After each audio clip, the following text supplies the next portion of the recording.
सभी का अपना YouTube channel help online classes में स्वागत है। तो दोस्तों आज हम लोग हिंदी का क्या देखने वाले हैं। तो हिंदी का आज हम लोग विषय सूची देखेंगे। क्या देखेंगे? हिंदी का विषय सूची। क्योंकि दोस्तों 12th एग्जाम में जब एग्जाम कराई जाती है तो उसमें क्या बोला जाता है, विषय सूची 2-3 मार्क्स का यानी कि पूछ दी जाती है। चाहे आप आर्ट्स का हो या तो आप साइंस का हो, यानी कि किसी भी तरह का आप स्टूडेंट हो। तो दोस्तों मैं इसको बिल्कुल भी आसान तरीके से और कोई ट्रिक लिख कर नहीं, डायरेक्ट मैं आपको याद कराऊंगी। तो दोस्तों ये ज्यादा लंबी वीडियो नहीं होगी, कृपया कर आप इस वीडियो को पूरा जरूर देखें और हमें आशा है कि आप हम बताएंगे जो जरूर याद कर पाएंगे और याद हम करा ही देंगे, अभी जस्ट करा देंगे। खाली आप यानी कि सिर्फ आप वीडियो में बने रहिए। तो चलिए मैं स्टार्ट करती हूँ। क्या है? तो पहला क्या है? बातचीत। क्या है? बातचीत। क्या है? बातचीत। अगर कहा जाए कि बातचीत जो है जो कौन लिखे यानी किनकी रचना है, इस तरह से पूछ दी जाती है। तो बातचीत किनकी रचना है? तो यहाँ पे इसका राइट आंसर क्या होगा? बाल कृष्ण भट्ट। क्या है? बाल कृष्ण भट्ट। ये तो हर जगह लिखा हुआ है बुक में, लेकिन इसको याद कैसे रखा जाए? तो इसको याद रखेंगे बातचीत। देखिए यहाँ पे बाल कृष्ण भट्ट में क्या आपको एक शब्द दिखेगा? क्या दिख रहा है? तो कृष्ण।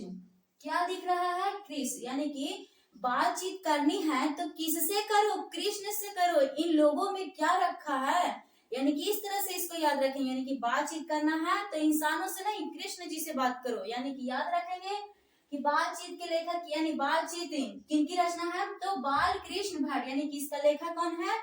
बाल कृष्ण भट्ट। यानी बातचीत करना ही है तो इंसानों से नहीं, कृष्ण भगवान से बात करो। यानी कि बातचीत की लेखक कौन है? तो बाल कृष्ण भट्ट। इस तरह से पहला को याद रखेंगे। हमें आशा है कि आप इसको याद कर पाएंगे। नेक्स्ट दूसरा क्या है? उसने कहा था। क्या है? उसने कहा था। अब इसका लेखक कौन है? तो चंद्रधर शर्मा गुलेरी जी हैं। कौन है? चंद्रधर शर्मा गुलेरी जी। तो अब इसको कैसे याद रखा जाए? तो इसको याद रखेंगे बिल्कुल भी आसान तरीके से। कैसे? उसने कहा था। तो क्या है? चंद्रधर शर्मा गुलेरी। अब चंद्रधर शर्मा गुलेरी में आपको एक शब्द दिखेगा। क्या है? तो शर्मा। क्या है इसमें? शर्मा। तो इसको कैसे याद रखेंगे? उसने कहा था किससे? तो शर्मा जी से। किससे? शर्मा जी से। यानी कि उसने कहा था किससे? तो शर्मा जी से। यानी कि याद रखना है उसने कहा था के लेखक है चंद्रधर शर्मा गुलेरी। बातचीत के कहा जाए तो बातचीत किससे करना है? तो कृष्ण भगवान से करना है। इन लोगों में क्या रखा है? यानी कि बातचीत के लेखक कौन है?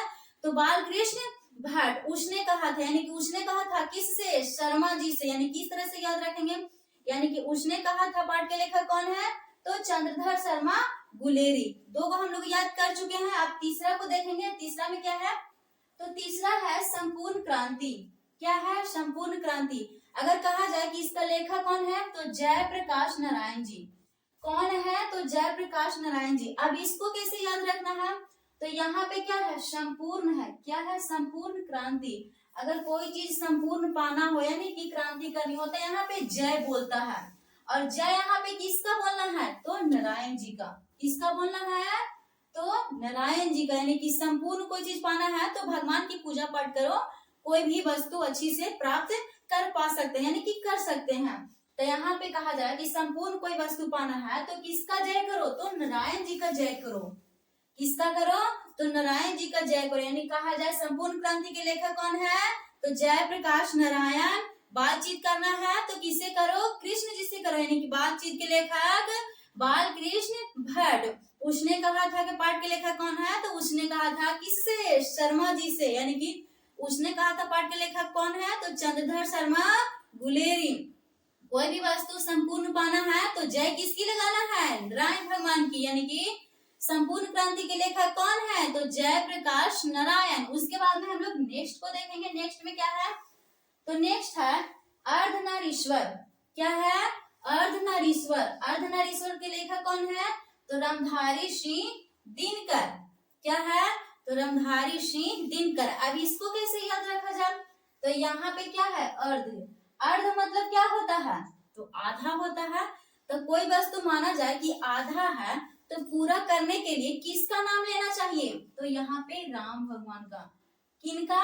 राम का। यानी कि राम धारी सी दिनकर, यानी कि राम जी धरेंगे आधा और, यानी कि अब कब धरेंगे तो दिन में धरेंगे, यानी कि रामधारी सी दिनकर, यानी कि कोई वस्तु आधा है तो पूरा करवाना किससे है, राम जी से, और वो धरेंगे कब तो दिन में, यानी कि अर्धनारीश्वर पाठ के लेखक कौन है तो रामधारी सिंह दिनकर। उसके बाद में क्या है नेक्स्ट में रोज, क्या है रोज, क्या है रोज। अब इसको कैसे याद रखा जाए, रोज पाठ के लेखक कौन है तो सच्चिदानंद हीरानंद वासेन अगेन। दोस्तों यहाँ पे कभी कभी बोल देता है ऑब्जेक्टिव में, क्या बोल देता है कि आज्ञे जी, कह देता है कि आज्ञे जी का पूरा नाम क्या है तो आज्ञे जी का पूरा नाम है सच्चिदानंद हीरानंद वासेन अगेन, ये पूरा नाम उनका है। कभी कभी उनका नाम का ही ऑब्जेक्टिव बना देता है। तो यहाँ पे हम लोग याद करेंगे रोज पाठ के लेखक कौन है तो सच्चिदानंद हीरानंद वासेन अगेन। अब इसको याद कैसे रखेंगे तो यहाँ पे क्या है रोज, क्या है रोज, और इसमें आपको क्या दिखेगा तो आज्ञे में क्या है यज्ञ, क्या है यज्ञ, यानी कि रोज कोई यज्ञ थोड़ी कराता है। इसको कैसे याद रखेंगे, रोज कोई थोड़ी यज्ञ कराता है, यानी कि रोज यज्ञ नहीं की जाती, यानी कि रोज पाठ के लेखक कौन है तो आज्ञे जी है, कौन है आज्ञे जी है। उसके बाद में क्या है एक लेख और एक पत्र, क्या है एक लेख और एक पत्र के अगर लेखक कहा जाए तो कौन है तो भगत सिंह है, कौन है भगत सिंह, यानी कि एक लेख और एक पत्र के लेखक कौन है तो भगत सिंह है।